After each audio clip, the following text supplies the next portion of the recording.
Hey, what's up everyone? This is Ben Zinn with nextlevelguitar.com. Thanks for checking out the video today.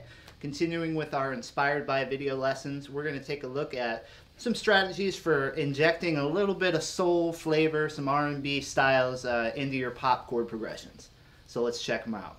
Hey everyone, before we continue, click on the link down here below in the YouTube text box. Click on that link, and what we are going to do is send you a free video lesson and a coinciding ebook that's not available on YouTube. It's a great free additional information available only through nextlevelguitar.com. So click on the link and we'll continue on. Alright, so today I wanted to talk about and demonstrate a few little embellishments and fills that you can add into your playing to help spice up a chord progression.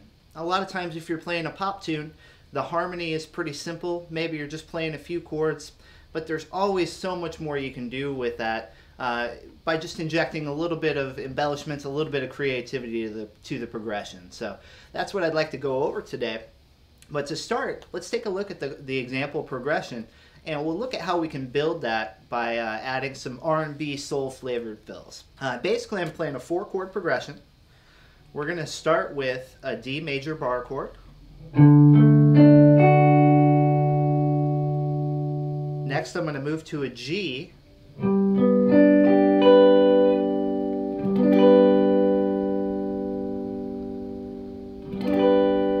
To an E minor. And finally to an A.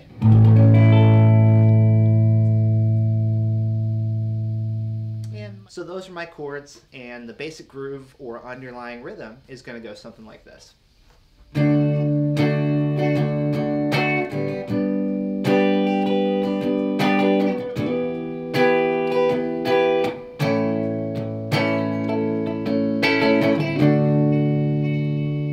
And so on, and we'll just repeat that. So, you know, like I was saying, that's all well and good. That progression is great, but sometimes we might want to throw in some embellishments and add in some fills to help keep things interesting. So we're going to take a look at some fills that we can do based off of each one of those chords in the progression and break those down for you right now. The first one I'm going to do is after I state my chord, I'm going to come up here and I'm going to do a little double stop fill with some slide action.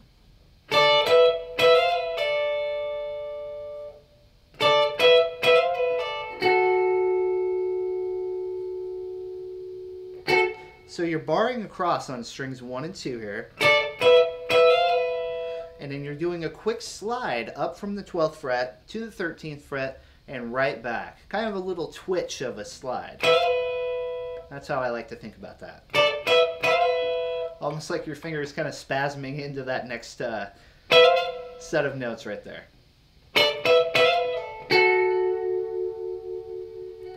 And that's going to lead us right into our next chord. We're going to state our D chord, play the fill, and jump right into our G chord next in the progression.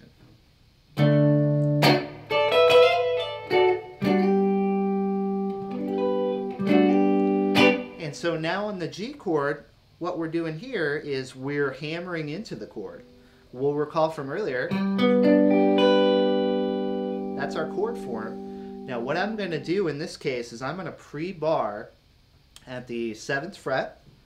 I have my pinky holding down my root note here, and so my 2 remaining fingers are going to hammer into the rest of my chord shape. It's a great staple of R&B clean tone guitar playing, is to kind of hammer into your chords like that.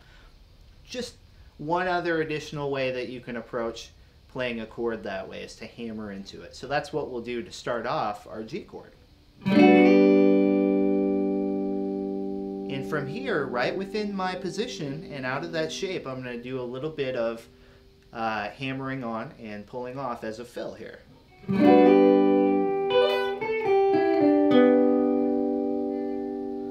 So we'll notice that I'm still maintaining the chord shape. So even when I'm filling and playing single note lines there, I get to hear all of those chord tones mixing together in a stew. Next, we're at our third chord, our E minor, and we're going to take the same approach here. We're going to hammer into the chord from our bar position. We'll recall our E minor chord is here. I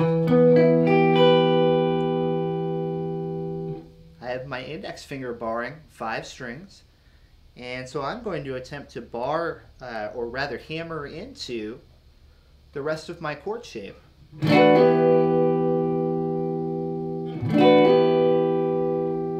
Kind of tricky adding all of those fingers together at once as part of a hammer, but it's really effective when you're playing clean tone rhythms. It's a great sound. I like to go to it a lot, and I think it really spices up the chord progression. Now, once we've pulled off that maneuver, we're going to again hold our chord shape in place so we can let all of those notes continue to ring out over the next part of the fill. We're going to try to execute a really wide pinky stretch here. We're going to grab an additional double stop here at the first and second strings. Hammer. So I'm continuing to let my chord shape ring out. Now, if that's not working out for you and you just want to play the fill by itself, that of course is going to work out just fine too. But if you want to hear the lower notes ring on top of the fill, you'll want to keep your chord shape in place. Both ways will work. That's up to you. So right there, we're going to start at the 12th fret, slide down to the 10th, and we'll grab our last double stop at the 7th fret with our index finger.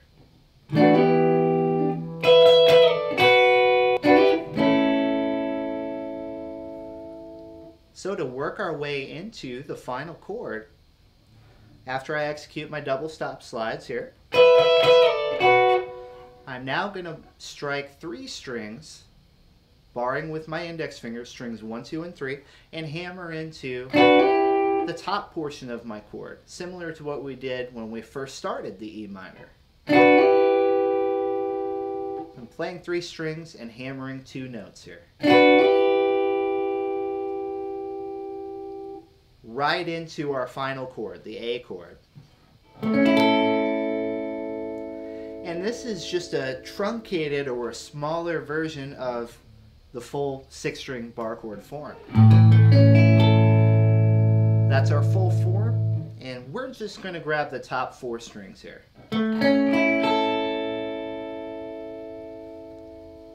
And so in keeping with our theme, we're just going to do a little bit of embellishing the chord within the position just to help propel things along. So let's take a look at the fill on this particular A chord.